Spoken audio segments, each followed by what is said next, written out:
ध्वनि परिवर्तन की दिशाओं पर चर्चा करते हुए हमने ध्वनि परिवर्तन में जो स्वरूप उसका सामने आता है वो लोप, उस पर चर्चा प्रारंभ की थी। और लोप भी अलग अलग रूपों में दिखाई देता है, स्वर लोप, व्यंजन लोप, और तीसरा हमने उसे अक्षर लोप कहा था। उससे अक्षर लोप भी कह सकते हैं, स्वर व्यंजन लोप भी कह सकते हैं। ये भी एक स्वरूप ध्वनि लोप का दिखाई देता है। इसे भी हम उदाहरणों द्वारा समझने का प्रयास करेंगे। इसे भी हम उसी प्रकार से 3 रूपों में देख सकते हैं, आदि, मध्य और अंत्य। यानी आदि प्रारंभ के स्वर व्यंजन का लोप होना या अक्षर का लोप होना, मध्य स्वर व्यंजन का या अक्षर का लोप, और अंत्य स्वर व्यंजन या अक्षर का लोप। इन तीनों रूपों में हम देख सकते हैं। तीनों के उदाहरण हमें मिल जाएंगे। जैसे आदि स्वर व्यंजन के लोप में हम लेते हैं, उदाहरण है, एक शब्द है नेकटाई। अब प्रचलन में क्या है? टाई। केवल टाई शब्द का प्रयोग करते हैं, नेकटाई बहुत कम प्रयुक्त होता है। तो इसमें ये नेक, ये पूरा का पूरा एक जिसको कहते हैं स्वर व्यंजनों का समूह है, वह लुप्त हुआ है। इसी तरह से एक शब्द है आदित्य वार। इसका क्या बन गया? इतवार। ये एक परिवर्तन है। ये इसमें पूरा स्वर व्यंजन का प्रारंभ का जो है वो समूह का लोप हुआ है। इसी प्रकार से मध्य स्वर व्यंजन लोप का हम उदाहरण देखते हैं।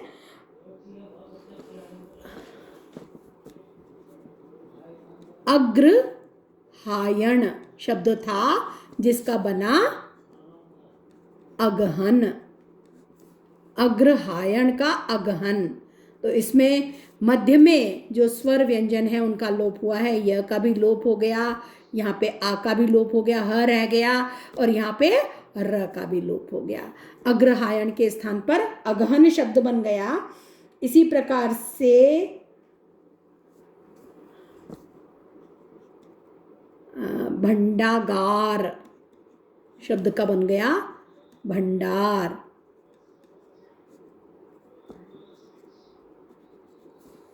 ये इसमें भी भंडागार में ये गा शब्द लुप्त हो गया है।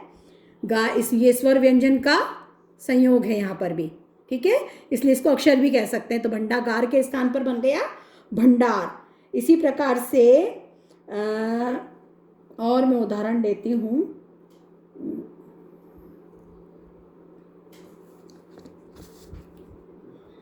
फलाहार। कितने लोग बोलते हैं फलाहार शब्द का पूरा उच्चारण करते हैं क्या? नहीं करते। क्या बोलते हैं? फलार। ठीक है, तो ये उदाहरण पर्याप्त है इसको समझने के लिए।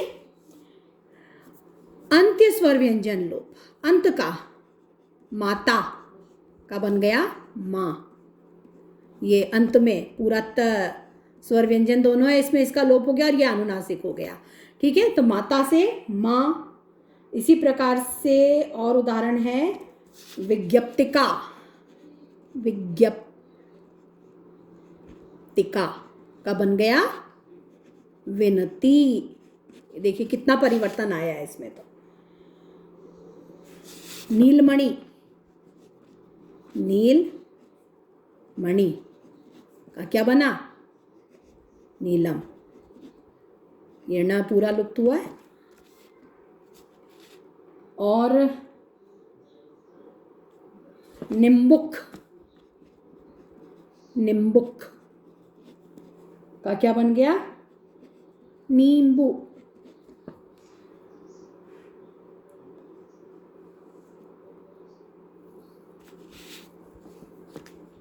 कुंचिका एक शब्द है, इसका बन गया कुंजी।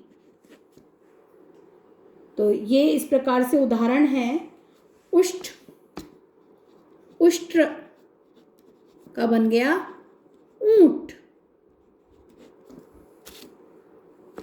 ये कुछ उदाहरण हैं इस प्रकार से अंत्य स्वर व्यंजन लोप के। अंत्य, अंत में स्वर व्यंजन का लोप है, मध्य में और आदि में।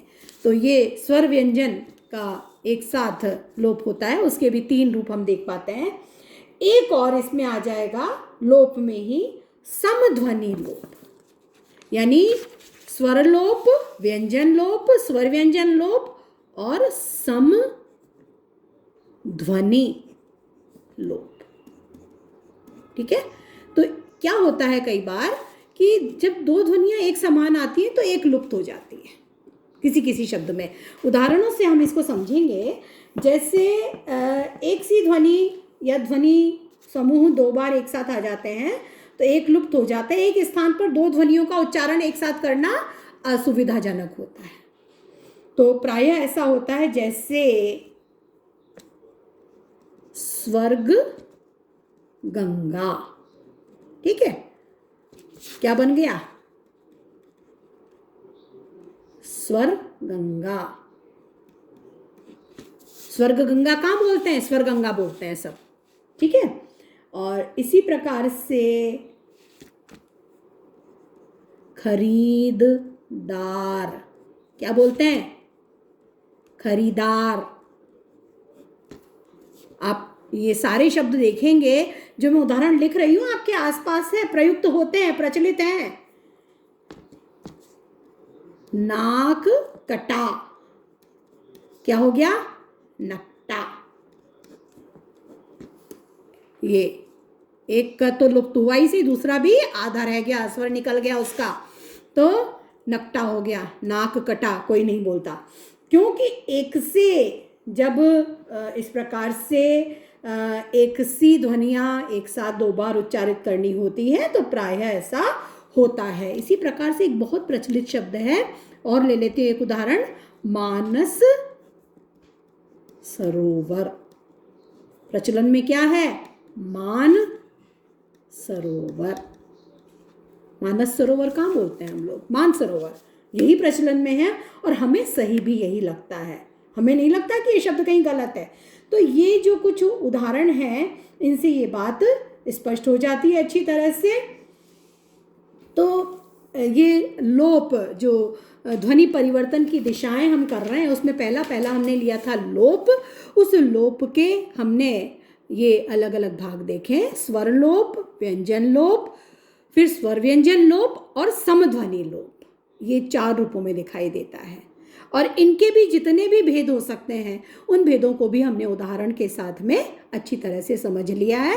आगे हम इस चर्चा को और आगे बढ़ाएंगे और ध्वनि परिवर्तन की दिशाएं और भी किस किस रूप में हम देख पाते हैं ध्वनि परिवर्तन को, उस पर चर्चा करेंगे।